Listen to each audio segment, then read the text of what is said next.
Sa pinakamahalagang turo ng Panginoon na dapat nating pag-aralan ay ang pagpapatawad. At ang talatang ating pag-aralan ay ating pong matatagpuan sa Matthew chapter 6 verse 14 to 15. Ngunit kung hindi ninyo pinapatawad ang inyong kapwa, hindi rin patatawarin ng inyong Ama ang inyong mga kasalanan. Napakahalaga po ng pag-aaral na to sapagkat ito po ay isa sa malagang turo ng Panginoon na tayo po ng mga Kristiyano o mga mamamayan ng kanyang kaharian ay dapat marunong pong magpatawad. At may mga persona na maaaring di mo pa napatawad. 3 persona na maaaring di mo pa napatawad. Number 1, ang iyong sarili. Sabi sa mga awit 103 verse 12, kung gaano kalayo ang silangan sa kanluran, gayon din niya inaalis sa atin ang ating mga kasalanan. Pansin niyo po ang sabi ng Panginoong Sos, kapag ang isang tao ay humingi ng tawad sa Kanya, ay nililimot niya ang ginawang kasalanan.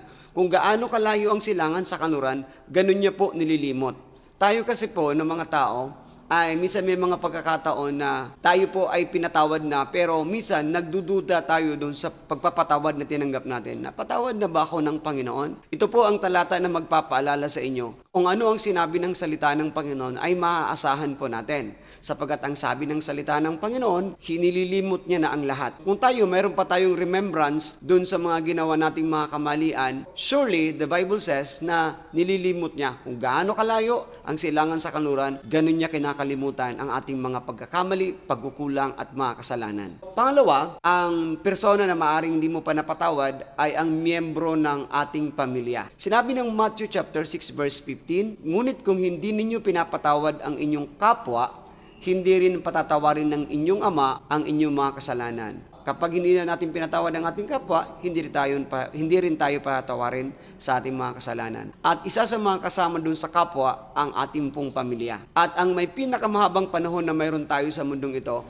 ay kasama natin ang ating mga pamilya. At may mga pagkakataon na mayroong mga sigalutan, hindi pagkakaintindihan, away pamilya. May mga pagkakataon na hindi na po nag-iimikan, lumipas ang mga panahon, nagkabatian, pero hindi nakapagsabi at hindi nakapagpatawad ng personal. At maaring ito rin ang naging dahilan bakit nahihirapan po tayo magpatawad sa ibang tao dahil mayroon pala tayong sama ng loob o mayroon pa tayong ipagpapatawad sa ating pamilya. Maaring ito ay iyong ama, maaring ito ay iyong ina, maaring ito ay iyong kapatid na matagal ng panahon yun ang naging dahilan. Hanggang ngayon, nahihirapan ka magpatawad dahil hindi mo pa napapatawad yung mga persona na yon. Pangatlo, ang mga persona na maaring hindi mo pa napatawad, ang iyong sarili, miyembro ng iyong pamilya. Pangalawa, yung mga taong nakagawa sa atin ng masama dahil kasama po doon yun sa kapwa. Yung mga taong nakagawa sa atin ng masama, yun po ay sa labas ng ating pamilya. Katulad po ng ating mga nakaraang mga karelasyon, maaaring ito po ay yung ka-classmate or maaaring ito ay yung kaibigan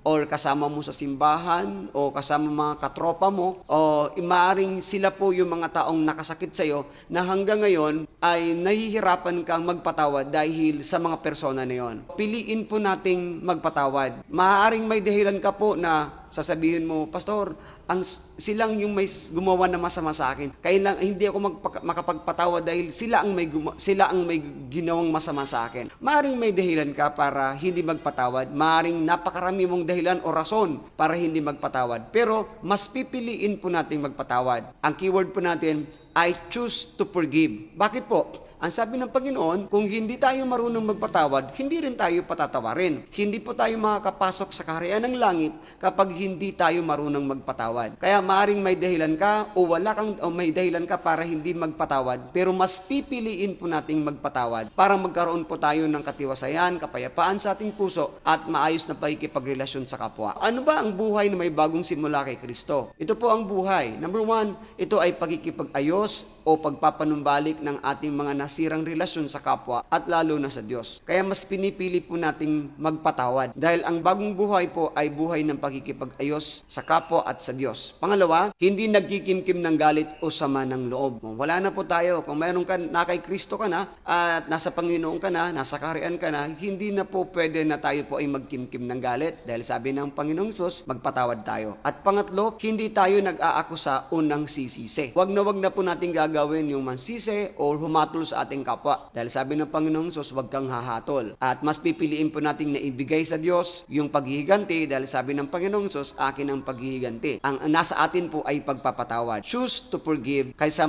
tayo po ay magkimkim ng galit. Maaring habang ako'y nagtuturo ay naalala mo yung mga tao na nakagawa sa iyo ng masama or mayroong ang ginawa na masama o maaring ang iyong sarili ay hindi mo pa napatawad o maaring yung magulang mo, kapatid mo o yung mga tao na yon maaring masakit para sa iyo. Pero wag na nating aantayin na nandun na sila sa kabaong, saka na tayo hingi ng tawad. Wala na po tayong magagawa. Kahit habang buhay pa po yung mga tao na nakasakit sa atin, pilitin po natin na makipag-ayos sa kanila. Sikapin po natin makapag-ayos sa kanila. Sapagat ang sabi ng Panginoong Hesus, magpatawad tayo dahil hindi tayo patatawarin kapag hindi tayo magpatawad. So at hindi tayo makakapasok sa kaharian ng Panginoon. Inaanyahan kita sa isang simpleng panalangin, sundan mo po ako. Panginoong Hesus, sa iyong harapan, tinatanggap ko po ang iyong kapatawaran. Pinatatawad ko na ang aking sarili sa aking mga kamalian at pinatatawad ko na rin ang sino mang nakagawa ng masama at nanakit sa akin. Sa pangalan ni Jesus. Amen. Napakasimpleng panalangin na yon. Pero kung ito ay gagawin mo ng buong puso at gagawan mo ng aksyon, puntahan mo yung mga persona na agawa sa iyo ng masama at humingi ka ng tawad habang sila po ay buhay. Ito po ay napakagandang pagkakataon sapagkat ang sabi ng Panginoong Hesus, magpatawad po tayo. Choose to forgive kaysa magkimkim po ng galit. Pagpalain po tayo ng Panginoon at sigurado po ako makakapasok tayo sa kanyang kaharian kasi mas pinili po nating magpatawad kaysa magtanim ng sama ng loob. God bless po.